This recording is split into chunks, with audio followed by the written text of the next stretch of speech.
അല്ല, മൊത്തത്തിൽ ലോകത്തിന് മാതൃകയാണ്. ലോകത്താദ്യമായിട്ടാണ് ഒരു മുഖ്യമന്ത്രിയും മന്ത്രിമാരും അല്ലെങ്കിൽ ഒരു ഗവൺമെന്റ് ജനങ്ങളിലേക്ക് പോകുന്നത്. അത് ലോക ചരിത്രത്തിൽ ഇനി പലയിടങ്ങളിലും മാതൃകയാക്കി പിന്തുടരാൻ വേണ്ടി പോകുന്ന പ്രവർത്തനങ്ങളുടെ തുടക്കം നവകേരള സദസ്സാണ്. ജനങ്ങളെ കേൾക്കാൻ നേരിട്ട് പോകുന്നു, ജനങ്ങളോട് പറയുന്നു, 2.5 വർഷം ചെയ്ത കാര്യങ്ങൾ പറയുന്നു, ഇനിയുള്ള 2.5 വർഷം ചെയ്യാൻ പോകുന്ന കാര്യങ്ങൾ പറയുന്നു. ജനാധിപത്യത്തിൽ ഇതിലും മാതൃകയാക്കാവുന്ന മറ്റേത് പ്രവർത്തനമുണ്ട് ഒരു സർക്കാരിനെ സംബന്ധിച്ചിടത്തോളം? അത് പൊതുവെ ആളുകൾ സ്വീകരിച്ചു. കക്ഷി രാഷ്ട്രീയ ഭേദമന്യേ ജനങ്ങൾ സ്വീകരിച്ചു. എല്ലാ മേഖലകളിലുള്ളവരും ഒത്തൊരുമിച്ച് ഇതിനോടൊപ്പം നിന്നു, അവരുടെ അഭിപ്രായങ്ങൾ പറഞ്ഞു. എല്ലാവരും ഒരുപോലെ പറഞ്ഞു ഇത് മാതൃകയാണ്. ആ നിലയിൽ നവകേരള സദസ്സ് അഭൂതപൂർവമായ ജനപങ്കാളിത്തങ്ങൾ. ഓരോ സ്വീകരണ കേന്ദ്രത്തിലെയും ജനങ്ങളെ എടുത്തു പരിശോധിച്ചാൽ, ഞങ്ങൾ യാത്ര ചെയ്യുന്ന ഇരുവശവും റോഡരികിൽ നിന്ന് അഭിവാദ്യം ചെയ്യുന്നവരുടെ കണക്കെടുത്ത് പരിശോധിച്ചാൽ കേരള ജനസംഖ്യയുടെ വലിയൊരു ശതമാനം ആളുകൾ നേരിട്ടും അല്ലാതെയും ഇതിന് പിന്തുണ അർപ്പിച്ചിട്ടുണ്ട്. ഇതൊരു അഭൂതപൂർവമായ വിജയമാണ്. ഇന്നലെ കരിങ്കൊടി പ്രതിഷേധമടക്കം ഉണ്ടായിരുന്നു. അത് തുടരുമെന്നാണ് അവർ വ്യക്തമാക്കുന്നത്. മാത്രമല്ല നവകേരള സദസ്സിന്റെ അന്ത്യകൂദാശ കൊച്ചിയിൽ വെച്ചുണ്ടാകും. ഇന്ന് വലിയ പ്രതിഷേധം ഉണ്ടാകുന്നിരിക്കുന്നു. അല്ല, അതിപ്പോ തുടക്കം മുതലേ നടത്തിയിരുന്നല്ലോ. ചീമുട്ടേറ്, ഷൂസേറ്, പിന്നെ കരിങ്കൊടി പ്രതിഷേധത്തിനൊന്നും ആരും ഇവിടെ എതിരല്ലല്ലോ.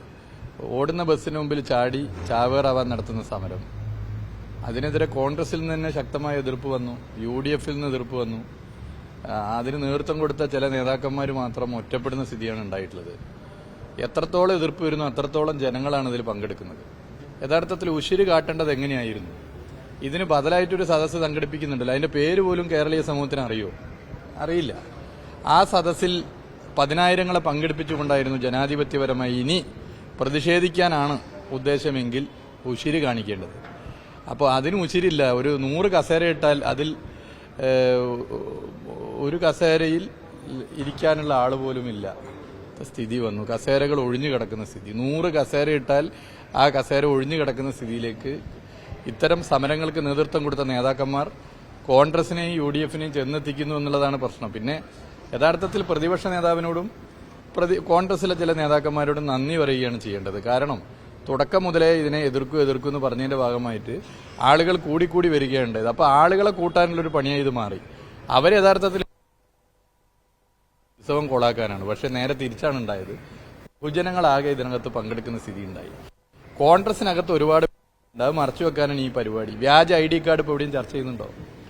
രാജ്യവിരുദ്ധ പ്രവർത്തനമായ വ്യാജ ID കാർഡിന് നേതൃത്വം കൊടുത്തവരെ പൂർണ്ണമായി പിന്തുണക്കുന്ന പ്രതിപക്ഷ നേതാവ് VM സുധീരൻ ഉയർത്തിയ പ്രശ്നമില്ലേ? രാമക്ഷേത്ര വിഷയവുമായി ബന്ധപ്പെട്ട് ഉയർത്തിയ വിഷയം. ഇവിടെ ക്ഷേത്രം വരുന്നതിനോ ആരാധനാലയം ആരെങ്കിലും കൊണ്ടുവരുന്നതിനോ ആരും എതിരല്ല, എല്ലാവരും അതിനനുകൂല. പക്ഷേ ഇതിന്റെ ചരിത്രപരമായ ചില പ്രത്യേകതകളുണ്ട്. ബാബരി മസ്ജിദിന്റെ തകർച്ചയുണ്ട്. ഇതുമായി ബന്ധപ്പെട്ടൊരു നിലപാടുണ്ടോ? VM സുധീരൻ ഉയർത്തിയ പ്രശ്നമല്ലേ? മറ്റു പലരും ഉയർത്തിയ പ്രശ്നമല്ലേ? കോൺഗ്രസിനകത്ത് പല വിഷയത്തിലും നിലപാടില്ല. അപ്പൊ ഇതിന്നൊക്കെ മറച്ചു വെക്കാൻ വേണ്ടിയിട്ടുള്ള, കോൺഗ്രസിനകത്തുള്ള ആഭ്യന്തര പ്രശ്നങ്ങൾ മറച്ചു വെക്കാൻ വേണ്ടിയിട്ടുള്ള ഒരു നാടകമാണ് ഇപ്പൊ നടക്കുന്നത്.